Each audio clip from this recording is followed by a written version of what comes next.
Unfiltered and Uncompromising. My name is Louisa Hogan, and I am so excited to be joined by some incredible panelists here today. But before I introduce them and myself, I wanted to let you know what you are in for today. It's a real treat because this conversation is a discussion with four incredible women who are going to have a candid, unsanitized conversation about identity, expectation, and choice. Now, I'll warn you, this is not a conversation about empowerment as a slogan or authenticity as a performance. It's a grounded exploration about what it means to live and work without constantly shrinking, without constantly editing yourself or over explaining yourself to meet the expectations placed on you. And so we're going to open up the space around the unspoken rules that we absorb about who we are allowed to be, how expectations quietly shape behavior and ambition and self-trust, and the personal cost of self-censorship and people-pleasing. Now, we are not going to be offering you a how-to list or endless advice or teach you performance as confidence. We are going to give you a taste of the journeys that we've been on to be unfiltered and uncompromising so that you can walk away from this discussion today feeling inspired and ready to take on the challenge yourself. So a little bit about me. I am a leadership resilience strategist, and I help leaders move from self-trust to self-doubt. From self-doubt to self-trust, I beg your pardon. And I do that by teaching resilience strategies that actually last. And I am on a personal mission to change what people believe resilience means. And it's not about endurance. And I can't wait to delve into that today as part of this conversation. And I'm going to hand over to the panelists because they are, as I said, incredible women. And I'm going to start with Angel. I want you to tell us, Angel, who you are, the work you do, and in one sentence, what draws you to this conversation today. Thank you so much, Lou. I'm Angel Dash. I'm a flame keeper and sacred brand alchemist. I help women stop performing confidence and start building brands that feel like truth. I spent years building success in ways that looked powerful, but felt constricting. I hid parts of myself, my disability, my grief, my spirituality. And because I thought credibility required the editing, I had hid everything about it. I'm here because I know what it costs to live inside a cage. I know that once you outgrow it, things start to expand for you. So the one sentence that you had asked for, what draws me to this conversation? I want others to know that that cage that they are in, they can break free at any time. All they have to do is look within, trust their self, and move forward. Amazing. Thank you so much, Angel. Angel Dash, Flamekeeper and Sacred Brand Alchemist. I'm so happy to have you here. Lisa, tell us a little bit about you and what you do in one sentence. What draws you to this conversation?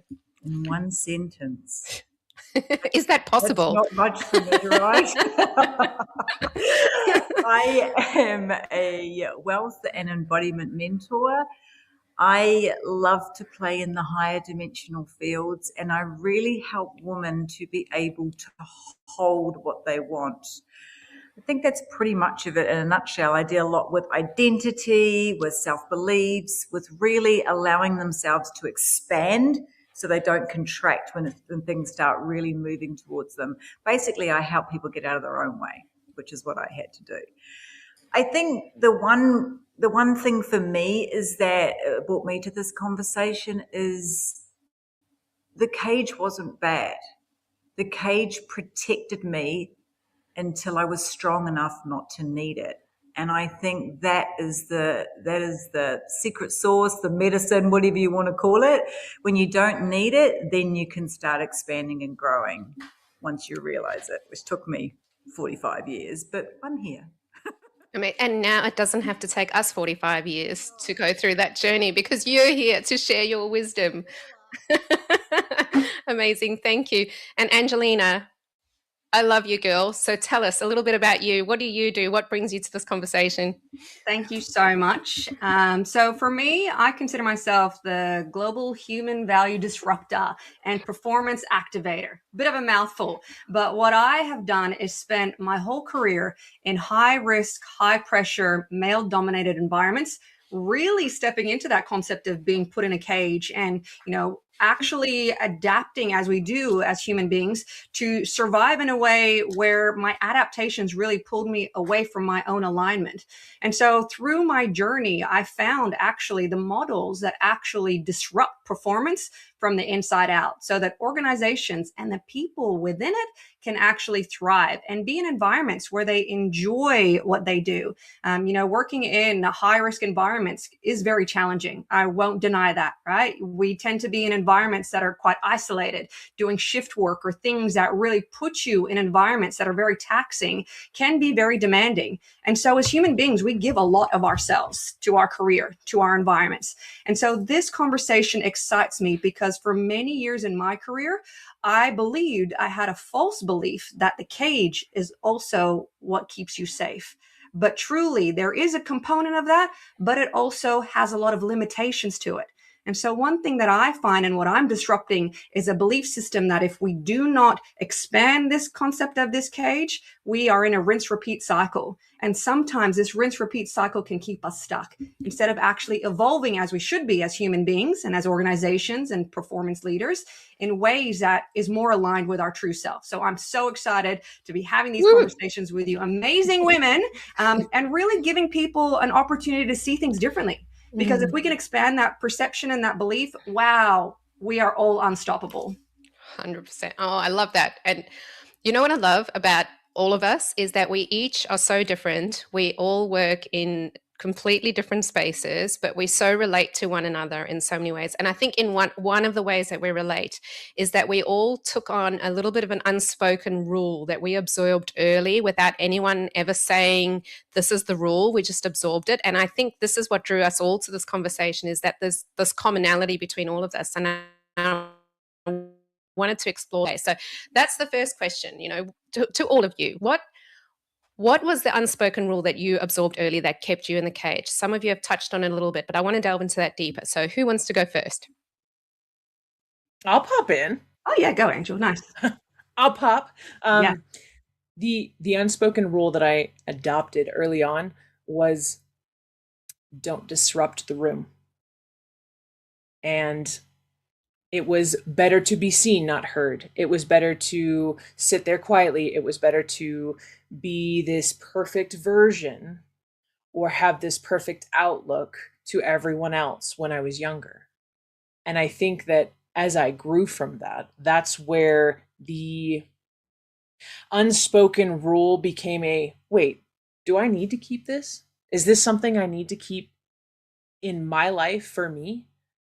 So I definitely don't disrupt the room has been a big one for me that I have worked on. Yeah. I completely relate with that as well. It's like, don't disrupt the room, but also, from how I related in my world it has totally been in leadership, in executive roles, is be the person who has to be strong so that nobody sees the real you and the authentic you, which may be going through some really tough times and hard stuff, but you can't show that to anybody. And that was my own don't disrupt the room. You have to be the one that's in control and on top of it all the time. And so many people in leadership and that I work with absorb that too. So it's kind of the same, but not the same. It's don't disrupt, but by showing that you are the person who's holding it all together. What about you, Lisa? I thought you were going to say Angeline then, because she's she good. put her hand up. No, I was like just endorphed in what you guys were saying. For me, it was a little bit different. My rule was more of a safety. Mine was more of a survival. Mine was more of just be quiet so you don't get seen, because every time I'd put my head up, I would basically nearly be chopped off. Whether it was when I was younger, the sexual abuse by 3 different men, or whether it was when I was really young and my mum had to raise us, and she was working 3 jobs, really tired, and she'd go into a place where she just couldn't give to anybody else. And so I'd be singing and laughing, and I'd get told, oh, would you just shut up? Would you just shut up? Just give me a break. And so I learned that to be quiet, to be small, and to not be seen was safety. So I built my cages from real survival of being able and not to it's a little bit like disrupt, but not tip the scales that you were being seen, being front and center, because what would happen is I'd basically, you'd get a smack in the head. So, when we're little, we just want to fit in, we want to belong, we want to make sure that these big people love us because they give everything to us to survive. And so I started molding myself into someone that I wasn't, because I've got a big personality and I've got big energy. And I always say to my mum now, yeah, I was little Miss Know-It-All because I know things, all right? I'm a clairvoyant, I see it. So we always have a laugh now about what it was. But, she was doing the best she could, and I was contracting to fit in, to not be seen, to be safe. Wild. That's really powerful, Lisa. And I'd love to ask you, because that's so much insight, right? And I tend to find that, especially the experience that I've had and in many work environments, not many people have that realization like you did in terms of these big events that occurred in your life. And especially for a lot of us, it's at a young age. We have these events that really shape how we then react and respond in our life, right? I have been in work environments and someone has just said a very polite, "Hi, how are you?" And someone's just gone off because that was a memory, an energetic connection to a traumatic event when they were younger. What moment did you have that insight where you made those connections, referring back to your lived experience or your childhood, where you realized you adapted, or that mannerism that you then tended to form into? I would love to know more about that. Yeah, great question. So for me, it wasn't one big thing that happened that I went, oh, wow, this is what I've been doing. It was really a series of events. And the thing that really tipped it off was my plant medicine journeys, when I saw, by letting go of my subconscious mind, that this is how it happened. But I could take myself back to when I was about 13, and I realized that it was okay for me to be big. It was okay for me to really allow myself to be seen. I was really good at netball, and I ended up on stage and all that sort of stuff. And I realized that if I did start putting my head out, then I was actually going to be okay. So there was little events that happened throughout my time that actually allowed me to remove. People call them masks. I reckon they're cages. I really do. We become somebody else. And I started realizing it was okay to be me. And it was okay for me not to be living in all these different, it's like a freaking movie, I was playing this for this person. I was this cast member for this person. I was this, but I was always the second role. And when I started realizing that it was time to put myself first by wanting and knowing that my needs mattered, then things just started to tick really gently, really slowly. And I just started to become who I was always born to be, instead of being who everybody needed me to be. I love that. Pleasing was a big one. Yeah. Definitely. I can relate. And it can be very exhausting though, can't it? When you talk about not only the masks or the cages and always giving, and I always say it's kind of like, especially those of us who tend to support a lot of people who are in the space of motivating, supporting others, we tend to really play that second role. We don't take the main character very often. But wow, when we do, that ripple effect for us to actually support more people just 10x's really in a way, doesn't it? Yeah. I think Angel's got a similar story, haven't you, Angel, when you were in the army? I have a lot of stories from the army. I love your stories from the army. No, I can always lean in when you start talking about it. Tell me more. I don't know if that's a crazy thing, but I'm like, yes, I want to know all the tea. So, before I get into that, I also noticed that, Angelina, you didn't talk about your unspoken rule. You started, then we were talking a little bit more about Lisa's, and Lisa, wonderful story, and thank you so much for sharing that. But Angelina, I do want to ask, what was your unspoken rule that you had, that you first gathered when you were young, little, or something that you realized wasn't yours? Yeah, I appreciate that. For me, it's an interesting one, and I'm going to lean in on the female narrative for this one, because I was brought up in a very traditional cultural family where, my grandparents and all the generations of women before me got married off very young. And there was this story that every woman gets married, has children, is the stay-at-home wife, which is an amazing role. But that never really resonated for me. But yet that was the story and the narrative that was given to me since I was a child. It's what I saw around me. It's what many women also emulated. And even when I stepped then into a male-dominated industry as well, that narrative kind of continued. It was, if you're a woman, your role is this. You're either an administrator or your position isn't, one where you can take more of an authoritative role. And yet me being that disruptor, that little kind of monster inside me was like, oh, hell no.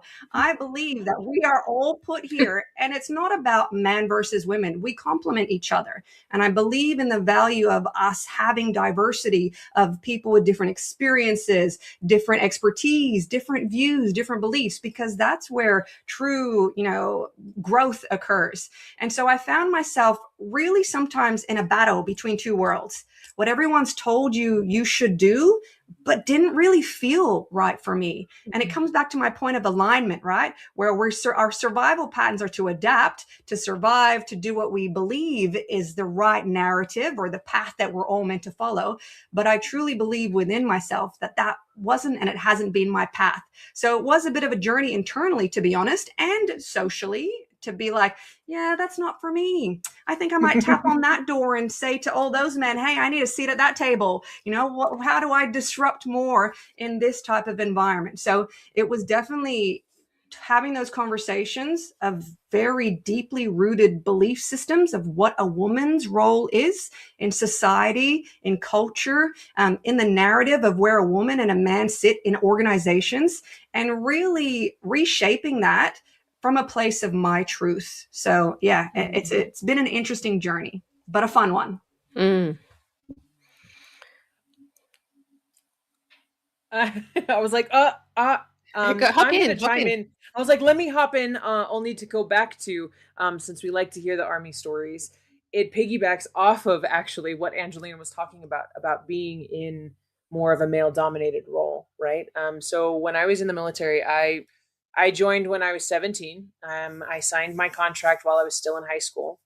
And I left shortly after I had graduated, went into basic training, and then after that went into AIT, which is the Advanced Individual Training, for those that don't know, and that's your specific job. So I chose, with the fact that, thank goodness I'm smart, but I chose medic, and I chose that I wanted to help people with medical in that way. And so being a medic would be equivalent to like an ER EMT.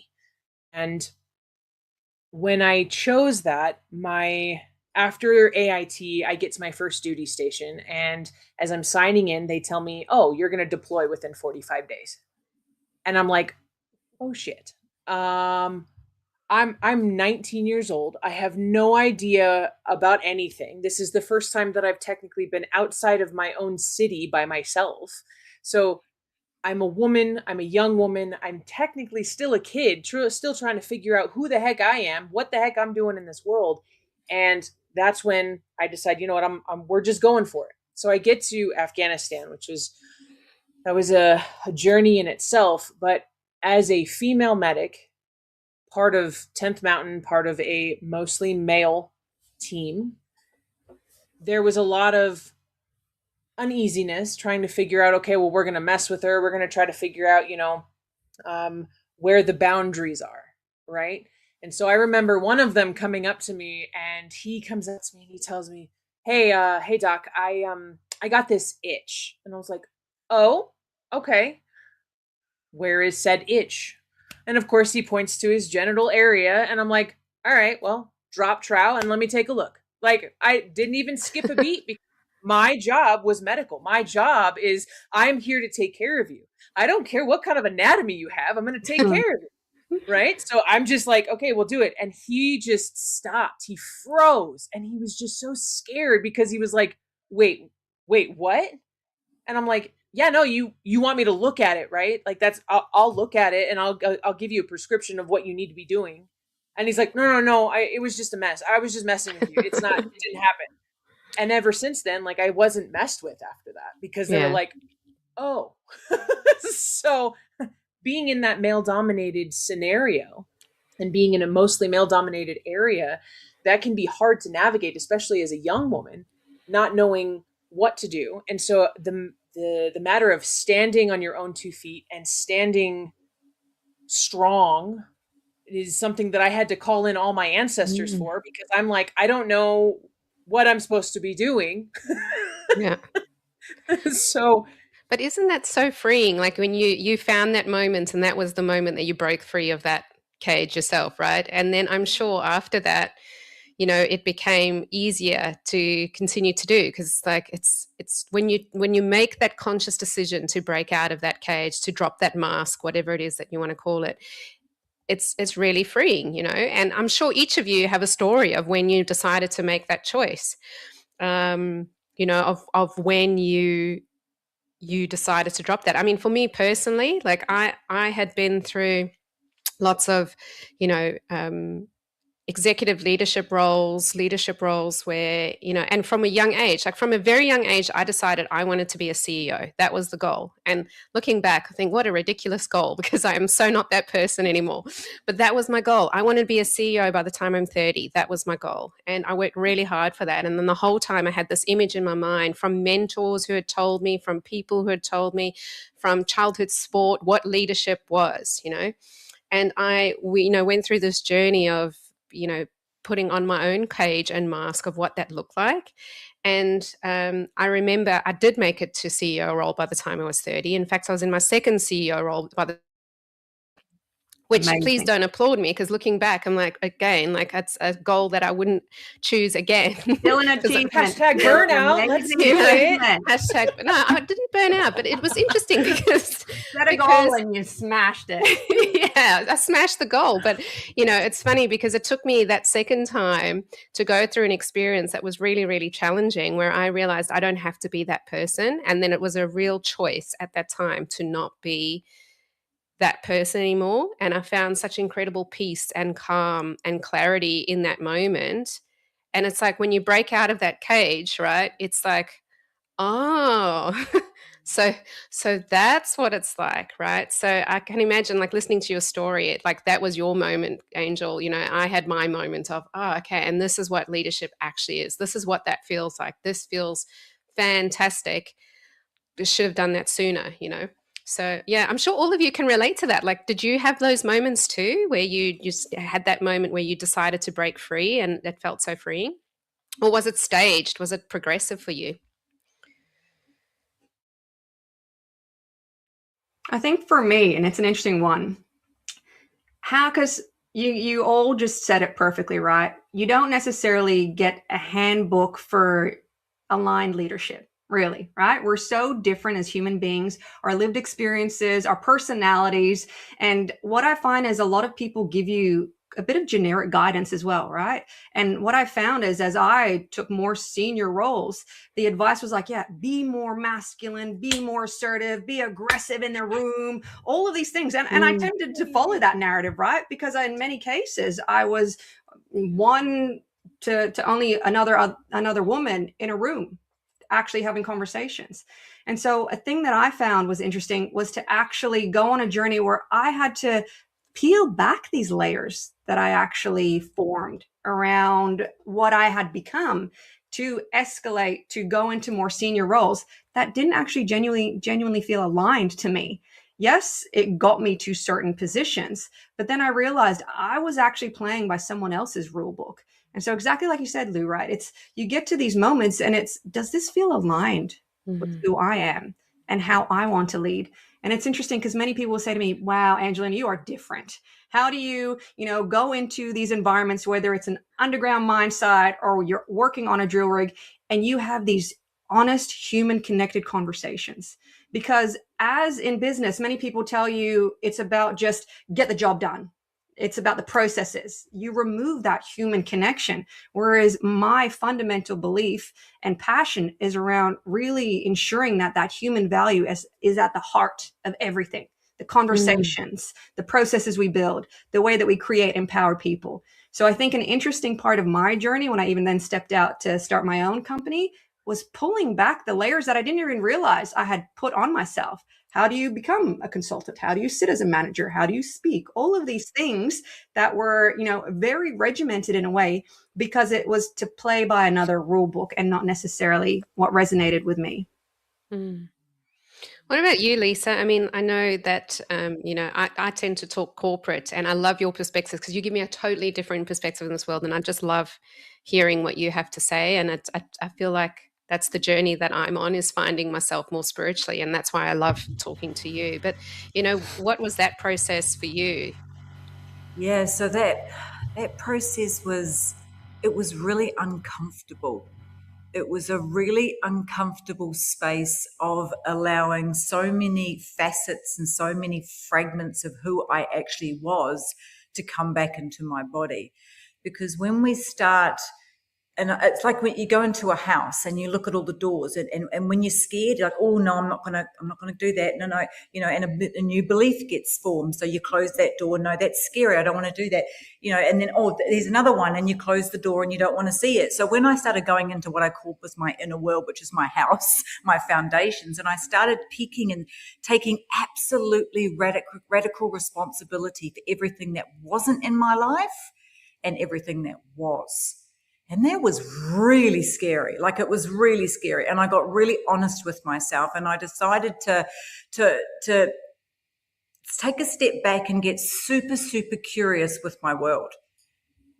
And when I started welcoming in my spiritual side, it was like, I don't know how many dark nights of the soul I had as I started to find out who I was. It was what I call like a homecoming. It was a homecoming to myself. And what I realized is that when I actually let go of the outcome and I allowed myself just to be in this present moment, not thinking about the future, because the minute I started thinking about the future, I would go into a pattern or a belief or something that I had created to keep me safe. And so when I went back, well, same sort of thing, but in the front was fear. I kept going into fear. Oh no, I can't do that. And I was living in Angelina mentioned it, like, oh, how am I going to do that? Oh, but you start getting all these different friggin' things that start coming out, which is just your subconscious and your ego going crazy. So when you eliminate the noise, you take radical responsibility, you decide you're actually going to get out of the way of your own shit, because that's what you've basically built, even with survival.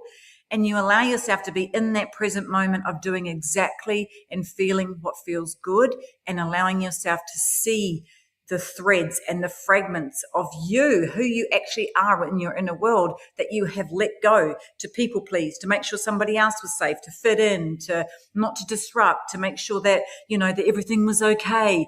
And your nervous system, which I call the tree of life, when it starts to breathe, every time that you break a cycle or do a pattern or take yourself out of there's so many cages we've put ourselves in, then your tree of life just starts to sparkle and shine, and you create so much space to cool stuff in. But I think spirituality is something that we're not taught, and it's not that you need to go full blown woo woo. When I first started, this was like 15 years ago, and everyone's like, "Oh, that's that strange woo woo chick." Now they're like loving it because everybody's realizing it's a part of us. It's a fragment we let go. It's a part of who we are. It's got so many tiers and so many threads to it that I could just go into. But I think for me, it was taking radical responsibility and deciding, you know what? This is not where I'm supposed to be. This is not who I am. I want to go and find out where I'm actually supposed to be. And it went from living, from surviving to thriving, from allowing myself to have those little things that I've always wanted, that I always got told, oh no, they're not for us, and it's dangerous to have money, and it's dangerous to this. So it was breaking free those patterns, and it's not easy. Anyone says, oh yeah, it's great, and when you get there and hallelujah, I'm here. What a crock of shit. You still go into dark nights, you still go into, and you're still grieving. We talked about this the other day, didn't we, Lisa? You grieve, and you think you've got to a place where you're happy, and then you've got to let go of some more, and then you grieve. There's grief and fear, and it's this up and down. I was only talking to you last week about the grief that I was having about letting go of someone that I was and that I am becoming. And I just know that there's going to be grief again in the future, because it's a constant process of letting go of the fear, letting letting go, because it is scary to step out of the cage, right? And the cage grows and it gets bigger and you Yes. can breathe more and it doesn't keep you confined and Yeah. you're like, Yeah. here I am, which is what happened with you when you grieved that older version of you. Yeah. It Yeah. was so beautiful. I had tears down my face. I'm like, this is so We were both crying. Just both of you were, Angela and you weren't there, but sending Lisa voice messages of crying about grieving this old person, and we were both crying together about the grief. But it's like part of the process, right? It's an amazing journey. you have to I let mean, yourself go. what have each of you, like anybody else, like have you found that? Like, what are the things that came up for you in stepping out of your cage? Fear, grief. What else was there? Like I'm dying to know. Angelina, you want to start? You go. I feel like this is on you. Oh no. Okay. Only because it happened like what, last week, a week and a half ago, maybe two. Look at all Very of us. The year of the snake shed, baby. Man, the year of the snake. So to start off the year of the snake, the very first time I had ever held a snake was actually in all of my profile picture. So the picture that you see, the picture that you see on my profile of me holding the snake, her name is Ginny. She was such a joy. And when she wrapped her arms around me when she wrapped around me, I felt like a little hug. And I was like, oh my gosh, I need snakes now. I love them. They are mine. That's my spirit animal. What was I doing with my life? But all of that last year was monumental in my change, in my growth. And it was because, one, I got out of my own way. Two, I aligned with such amazing women like yourselves that helped me to step into the next version of myself. And each day I didn't try. We're trying to avoid saying I tried. I did. I did help other women step out of the safety that they had grown to love, right? Because that safety was no longer holding them. Just like you were saying, Lisa, it happens so often where safety is what is comfortable, and safety is the cage that we know is going to help us survive, is going to help us push to the next level, is going to, or we think it does, and is going to keep us in a smaller cage, right? And we don't want to be in a cage anymore. We want to expand, we want to grow, we want to help others, we want to share our voice, our story. When last week arrived, or the last week of the year of the snake arrived, I was so heavy emotionally and spiritually. I was so heavy. And I was like, I have to just relax. I've got to take all of this and I've got to just let it go.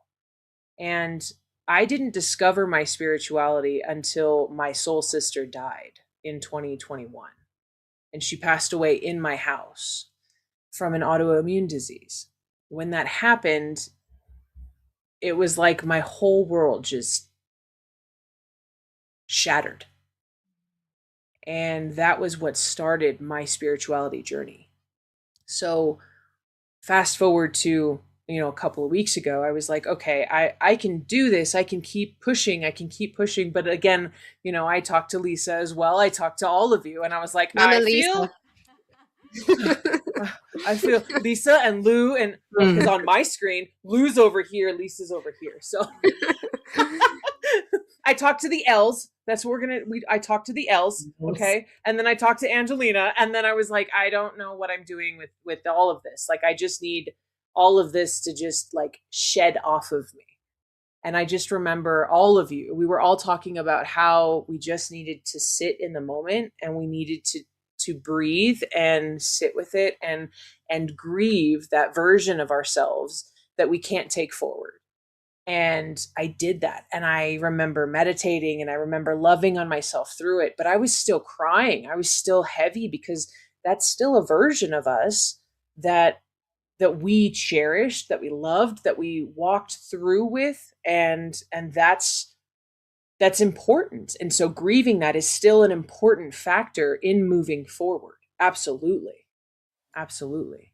What about you, But also Angelina? gratitude, like Mm. for me Oh, personally, that what too. I Yep. felt is Yeah. gratitude that the person I was saw that that person couldn't be the same person anymore and needed to change. And thank you, past me, for doing that. Mhm. And thank you also for sacrificing yourself and knowing that you couldn't live anymore to let me go on Mhm. as the person I am now. And that was a That's really absolutely profound right. feeling, of Yeah. gratitude to that person, right? To know, okay, that doesn't serve me anymore, as Angelina so beautifully put it. This doesn't serve me. This is not who I am. And so grateful that that person recognized that to let me become who I am now. What a wonderful space to be in, right? That is very Absolutely. beautiful and powerful. I always say to people, there's so much power in reframing and to actually shift that mindset, exactly like you said, Lou and Angel. Something can be seen so negatively, and every thought has energetics attached to it, heaviness or that sense of fear, right? Self judgment or self criticism, how I always self reflect. But when you can reframe it and go, wow, thank you for that challenge in life because it made me stronger. Thank you, Spirit, for giving me the ability to have the voice to speak amongst, these individuals that may not have the strength, or be that individual, that beacon that represents hope for them.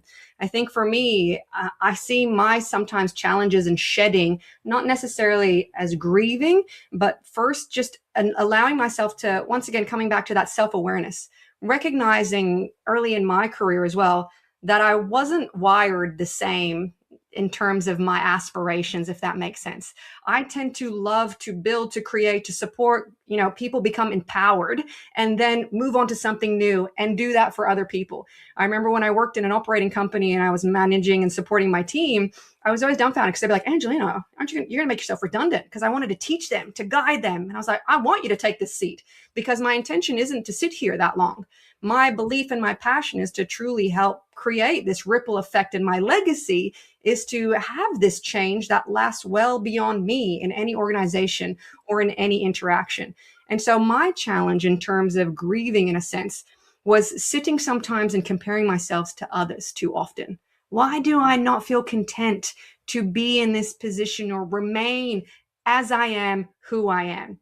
I always felt this like scratching and this desire to go, nope, this isn't for you. Like you've done what you needed to do in this space. And now that calling within you, like Lisa said, when you believe in that spiritual side of that awakening, so to speak, that we're all aligned with how we think, feel, and then what we do in life, then you truly have the ability to see things differently, have a different perspective.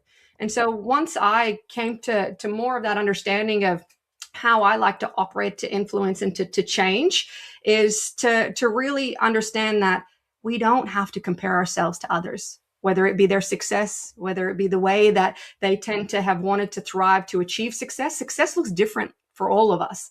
And so when I became comfortable with that, my, I guess, hardness in terms of, self-judgment was what I had to let go. That questioning, that, sitting here going, well, why aren't I, more like others that feel content in this way of being? Let me let go of so much. And as Lou said, then have so much gratitude for having this hunger in me to want this ripple effect that I, desire in terms of really creating empowered people that can understand that. And it's a theme that we've all been saying, right? Each and every one of us have the ability to choose differently in life. No matter what the story anyone has ever told you, the limitations, whether it's you're a woman and you should be doing this, or you've gone into an environment like you, Angel, where it's, war torn, it's challenges. Someone may tell you many times in life what your outcome will be. And I've seen it very often, not only myself in the male dominated environments, but with people I've mentored. You will only amount to this, or this is your future. Well, who said that you had the ability to be the fortune teller, right? I'm pretty sure that I have the ability to be my creator. I narrate my own story. And I think that when people truly understand, and my fundamental belief is we're all equal as human beings, so that when people sit there and compare to others, you have the ability to create your own future. The only limitation is within ourselves. That limiting belief, that energy of either I'm not good enough or I can't. I'm sorry to say, but I call bullshit, right? When we take that We off, did, sister. But when we bring that Yes. up, we truly become unstoppable, and we allow others to realize. When we talked about cages, right? I don't believe it's just one. There's ourselves, there's the organizations, there's society, there's all of these things. And when you all talked about, give me goosebumps, right? When we talk about the shedding, we break through one cage to find another one, to find another one, Yeah, to find another 100%. one. So I truly believe it's this lifelong journey. And I always say to people, I'm a lifelong learner. Whenever I meet people, I want to have curiosity to seek to understand without judgment, because there are these sometimes unwritten rules we talked about, or these invincible cages, that we need to have these opportunities to have these beautiful heart-led conversations to be able to allow ourselves to see things differently and have a different perspective, where we're not then caged in and we don't feel that, life is harder than it needs to be for many people. It's how do I reset my self-worth, my self-value, change that story, that pattern, that belief, and boom, just go as hard as you can. 100%. Whether it's like you, Lou, at 30, be a CEO. Some people might be like, how the hell is that even possible? Set a goal, set that intention, truly believe in it, and your energetics and the universe will truly start playing that out for you. So I always say to people, when you feel uncomfortable, lean into that. That is where your growth happens. I want you to dream bigger than even possible, where it scares you, and that's the direction you take. And then be prepared to get to the goal and realize maybe this wasn't what I wanted, and this is actually what I want. I know, Lisa, you're burning to say something on this. I can tell. Yeah, Tell me what you're burning. What's your burning desire? I just wanted to say on top of what Angelina said, and I love that, because we have choice points. Every decision, every thought, every emotion is a choice point. And when we decide, we get to decide at that choice point if we're going to bring in an old belief, an old feeling, an old whatever, old way of being, a generational blah, blah, blah, to which way we're going to go. And at those choice points, when we really, truly surrender and allow the true voice of us to come through, everything changes. And the biggest work I do with people in the first part of that I work with them is that we always take them into their little girl, no matter what. I'm telling you, no matter what you're effing moving through, no matter what's happening within your world, it always comes down initially to your little girl. And that's the biggest thing that we grieve, is that version of us, because she never got to fully be, for most people, who she wanted to be. She got squashed, she got hurt, she got pushed down. And so we went from being this beautiful living little girl who was vibrant and excited and just wanted to experience it all, to constantly being putting those different cages on us, externally and internally. And so when we allow her to start to heal and to be heard and to be seen, then our whole freaking world shifts, because that gives us the permission slip to be big, to grow big, to do big, to allow big. Because most of the time it's that little girl that's keeping us mostly in that cage, because Trying to keep us safe. Trying to keep us safe. Trying to keep us Just safe. trying to keep us safe. And all you have to say is, I got this. You're protected. I've got you. Full surrender. Yeah. Letting Go is a really good book if you haven't read it. It really, Yeah, it's great. Yeah. Look, I've got it right here. And here's one I prepared earlier. Look at all my notes. Nice. You don't like it much. It's a brilliant book, and it is one of the biggest things that we can actually unleash ourselves from the cage. And the external matrix and the internal matrix. I could just keep going, but I'm not, because I know that we've got time and these women are amazing and I'm loving this conversation. So I just wanted to really, really say that, because if you're not evolving, you're dying. Powerful words, Lisa, and I couldn't agree with you more. It's interesting. A lot of conversations I have, people kind of look at me strangely in the environments I'm in, because I fundamentally agree. I might be going into a meeting talking about risk management, but it's always then tied back to exactly that. Those belief systems when we were younger actually follow through as a ripple effect as we get older. So I 100% agree with you. The value is starting at that awareness point. What did I do as a kid to want to seek security, safety, love, affection? Because what's amazing is you realize, even as an adult, you do those same patterns, right? Were you pleasing all the time? Were you the quiet one? Were you the helper? And so that gives you a great deal of awareness in terms of how you're showing up as you progress into your adult stage, and what you can do to pivot at times. And that's why it gets sticky, because you get out of alignment with who you truly are and you can't live in that space anymore. Angel, Lou, You come can't. on, spice Well, it. well, I actually had a question for Angel because, Well, you know, and in all of these discussions, right? I'm super fascinated because, like I said earlier, we all work in completely different spaces, but we've all been on this journey in completely different ways. But I'm interested to know, like, how does this shape the work that you do? I know how it shapes my work, but I want to hear from each of you. Angel, I'm starting with you. How does this shape the work that you do? so there's There's a it's lot a there. lot. It's a lot. It's a lot to. There's a lot to unpack there, Lou. No, I'm kidding. Let's give it the time. So when I first started figuring out that I needed to get out of my way, I needed to get out of my own way, it was like another ripple effect, right? We were just talking about that. So once I got out of my own way, then I started having clients get out of their way, and they would come to me and they would say, "Okay, I want to change what I'm perceived or how I'm perceived online." So for those who don't know, the easiest way that I had a client recently tell me this, and so now I'm sticking with it. But I am an identity coach with a vehicle through branding. That's So true. because if you think about when the essence of what I do, I create brand ecosystems, but somatically. So it's not just about pretty colors. It's not just about pretty fonts. It's not, okay, well, I want to put a pretty picture on my website. It's about the emotional pull, not just from you, but also from your clients, from your audience that you want to have delivered through a screen.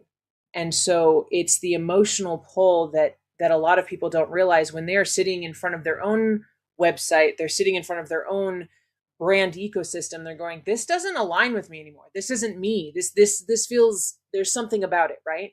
I always tell people, if you have a tickle on the back of your ear or you have a tickle on your shoulder or something when you're looking at your brand, then we need to have a conversation, because what's happening is there's something in your body that does not align or is not happy with what's happening on your screen with your brand ecosystem. So we will go through a journey. I go through journeys with my clients and we talk about, okay, well, what is the first thing that comes up when we talk about like identity, when we talk about visibility, when we talk about like if you're a brand new author and you're having a brand new website built and they're like, okay, well, I'm not this person anymore, now I'm just an author. Okay, well, what's the difference here? What do you want people to feel when they look at you, when they look at your website? Well, I want people to feel connected. I want them to know that I'm human too, that I'm part of their story. Okay, well then we need to show people that, and we need to really delve into where in your body this is no longer feeling safe, because that's what it comes down to. You're not feeling safe anymore with the current systems that you have set up through your branding and through your brand ecosystem. So we delve through, I wouldn't say we go straight to the little girl, Lisa, but we delve into the specifics of what doesn't feel right. So if they have tension, if they have a reservation, if they're like, if they hesitate at any point in time, I always tell people, and this is thankfully because of you now, Lisa, I now say this, if it is not a fuck yes, then it is a no. Like I literally tell that to my clients now. I'm like, okay, I'm going to present this to you. We're going to talk about how it feels in your body. And if it isn't a fuck yes, then we're changing it. And I have so many people that are like, oh, wow, you get me, Angel. Like you pulled the ball of yarn from my head and was able to put that into visuals. And I'm like, yeah, I do that through my spirit system. I do that through my spirit team, through my intuition. That's what I do. And it is so different than all the other corporate branding. That's why I always say fuck performative branding. I always say that because I'm not about performance. I don't want people performing. And just like all of us, the four of us, we don't want people performing, because that performance gets old and it burns in, and it comes to burnout and it turns into more of the ick and it makes us slow down. And we're trying to escape that cage. We're not trying to stay in it. What about Wow, you, Lisa? I'm glad. That's why I asked, because I know, and I know all of you have this. So I want to know Lisa's, because I hate that we have a time limit on this, because I love that I can talk to you about all of these things and I could talk to you for hours. But Lisa, like what brought you to this work? You know, how How do you integrate this, and how does this shape your work? Yeah. I mean, what brought me to this work was a massive series of events with basically me ending up in Bali, being told that what the hell was I doing? I sold up everything and moved with a suitcase when I was 48 with my now husband, and everybody thought I was absolutely crazy because that's what young people do. And then I just started just surrendering with the flow and going where I was told to go and just allowing. And I think my work encapsulates my whole life, to be honest with you. You know, the addiction, the sexual abuse, because trauma is just an lived experience that's sitting in your body. So then I went into really trying to understand why people are real smart. We're all friggin' so smart. Why addiction? Why this? Why this? And, then I went deep into the mindset, and then I went into the self-love, and then I went into really just understanding what shapes us, how we are. And every time I evolve in my own personal world, I call this the $1 million inner pathway, because when this is sparkly and shiny, everything else is to create externally, because we are, as Angelina said, we are the creators. We are 100% the creator. We are working with the co-creator, which is God, universe, source, whatever you believe in. But we've got the whole matrix inside of us. So when we're all squeaky clean in here, we can then, the frequency, energy, co-create. So the work I do is getting people to self-trust, to really trust themselves, to allow themselves to be in a space to be able to hold what's coming. And I notice that there's so many other aspects to it, but I know we're on a time limit. But I know that when I do the work, I know I'm a way shower, because then all of a sudden the woman, they move with me. And it's so beautiful to witness. And it's the energy. It's the absolute energy. So when I clear, they clear. When I'm in shit, they're in shit. When we're moving through stuff, we're moving stuff. Because in essence, we're all one anyway. So I think for me, what shapes my work is me doing the work. If I'm not doing the work, then they're not going to grow. So it's almost like a personal thing that I want to constantly be making myself a better person, and not in the wanky way, in the real, like getting into the nitty gritty and seeing what the F's going on within me. I just want to see it. Like something comes up and I'm like, oh, goody, something I can work on. Right, let's have a look. What's this? And seeing all the threads and going up into, I call it my office, multidimensional office, and going into my la land and really understanding it. And so for me, what I bring to my clients is realism, truth, no bullshit. I'm exactly like you. We're all so the same. It's just brilliant how we're just the same versions of each other in different skins. And it's taking the radical responsibility and going, yeah, okay, let's go. And then they start to do it. So they start trusting themselves. So they start understanding. The biggest thing at the moment for people is being seen. It's a really big thing at the moment, is that next level they contract. And so I then go, okay, is there a next level of me that needs to contract? Oh, there is. I'm going to go work on that. And then I expand. They do the work, they expand work. You know what I mean? So my work's been a real, like I was in the corporate industry. I've done all that sort of stuff. I was the Qantas marketing manager and worked with a whole lot of women, which I've got to tell you, and I don't mean this in any disrespect to women, but I tell you what, working with women, good freaking Nora. Are we a lot? Men are so much easier, apart from when they pull their pants down, Angela. So for me, it's me. The biggest bit of work for me is working on me, is evolving, is making myself a better person, is showing up in my love and everywhere, every facet of my house, in my house, as I call it. So, and my health, amazing. And my body. Oof, the body. So resonates. A whole nother podcast. So resonates. What about you, Angelina? How does this transform, or how does this shape your work? It's an interesting one, because we're all so similar. I agree, Lisa.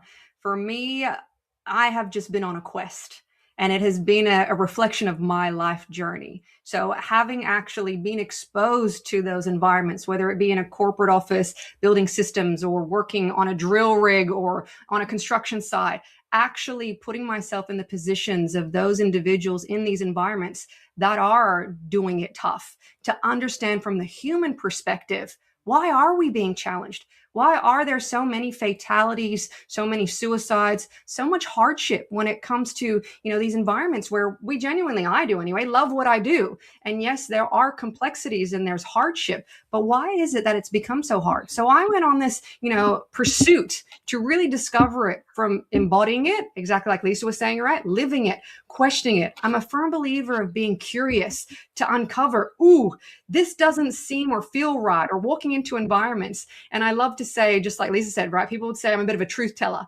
because I'm not very diplomatic, and I kind of call it as it is. And I'll be saying things where people are like, we wanted to say that for so long, but we didn't, we thought we'd get fired. So for me, this desire to really live it, to have shared it from my own personal experience and my curiosity to find out how to do things differently, which is what I'm all about, right? Identifying how we can think, feel, and act differently and lead differently so we get a better outcome. And so my journey has been one that's been through the tough times, through living it, through experience it, through learning it from the good, the bad, the ugly, and discovering it from a human perspective. How do we disrupt organizational structures, individual systems, team systems, and actually realign them back to our truth, back to the essence of how we as human beings are meant to work together, to collaborate as one unity, as an empowered team, rather than thinking that it's in isolation and it's me against the world. And so I have been loving this journey, sharing my truths, but doing it in ways which I think is powerful, because by actually challenging people's beliefs and challenging their self-awareness really opens the door to their pathway to discover themselves in a different way, seeing how they can do things differently, choose differently, as we mentioned, to have a more empowered outcome. So I am just thrilled for all of the journeys that we have all taken, but also all what's to come. So I resonate with all of those, everything that you have all just said. Like, I'm writing down notes because you all say these like gems that are like, yes, that's also me, And one of the things that I loved that you said, Angel, was like, get out of your own way. And I think that's where my work and what I bring to my work, because when I got out of my own way in my leadership, I started my own business consulting practice that I've been doing for 10 years. And then I've started a second business, and I live and breathe like you, Lisa. I do the work on myself so that I'm helping people do the work. And I am also leading businesses. I am also founding businesses. I have also been in leadership roles where I thought I had to be something and then found that I didn't have to. And I'd say it's this thing, it's like I had this aha moment, like this, this light shone down from heaven moment. And I just, my whole purpose in life now is to help others have that same shining down light moment, but at the same time while I'm still doing the work myself. So I'm not sitting here as a coach or a leader who hasn't done the work or doesn't do the work and telling you how to do it. I'm doing it alongside you. And the challenges that you have come up, I've either had them myself or I'm going through them at the moment. Love what you say, Angelina. It's like, you don't have to do things in isolation. That's the work that I do, is I teach people how to regulate so they can find themselves truly inside and trust that person inside them and listen to their gut, listen to their intuition, whatever you want to call it. And at the same time, make clear decisions and trust that that is the right decision for me, because that's resilience to me. It's not being tough, bouncing back. I hate those words. I know that those are definitions out there, but it isn't that. It's really about, how do I move myself through this pressure that we all feel every single day and still come back to myself in a regulated, calm way. So, that's the work that I love doing. I love that. Yeah. And if I can just add, I hear the similarity with all of us in terms of our passion, our drive, and our point of difference, which is a very powerful one. We have all lived it. I see a number of people sometimes be challenged when they only have technical understanding. They've learned things from just a book, not necessarily living and experiencing it. So I really wanted to give recognition to the fact that all of us share that unique, beautiful point of difference where we hold both the understanding, the theory components, but our life experience where we've lived it and we can resonate. So thank you for that share. 100%. Oh, Angel, did you want to wrap us up? I did. I know that we're on a time crunch, so I'm like, oh, let me just hop in real quick so that we can wrap up. If this conversation resonated, don't let it end here. Join us at the Women Thrive Summit, March 16th through 20th, where all of these conversations can continue live inside a powerful community of women. You can learn more at womenthrivesummit.com. Lou, I'd love to know, can you let the people know when you are going to be speaking? Sure. So I am first up out of almost 50 incredible women, and no pressure, Lou. First up out of 50 out of the lineup of all of these women. So you won't miss me if you've registered for the event. Just join me on the first day, the first one or the first cab off the rank. It's if you're in Western Australia at 6 p.m. Wonderful, wonderful. Angelina, when are you speaking? I am on the 19th of March, 7 p.m. Australian Eastern Standard Time. Wonderful, wonderful. And Lisa, what about you? And a sexy taxi off the rank you are, Lou, can I just say? I am on Friday, on the last day, Unleash the Warrior Within, of course. And I am first off the rank. So I'll be building the shit out of the energy in that room for the other powerful ladies that are coming in after me, same as what we were doing. And I think it's 9 a.m. UK or 7 p.m. Australian Eastern Standard Time, wherever you are in this world. Wonderful, wonderful. And I am going to also be on Friday, right after, well, not right after, but on Friday after Lisa, and it'll be at 12 p.m. Mountain Standard Time and 2 p.m. Eastern Standard Time. So thank you so much, ladies. It was a pleasure, and it's always Such amazing. a pleasure. Yes. I love it. I love how we start the summit. We're in the middle of the summit and we're at the end. So you're going to love the summit if you join all four of us. It's going to be a blast. Thank you so much, ladies, for joining me today. I've had so much fun talking to you. I'm always inspired talking to all of you, and I can't wait to hear all of you speak. You've all been amazing. So thank you, and see you at the summit, everyone. Love you guys. Thank you. Bye. Bye.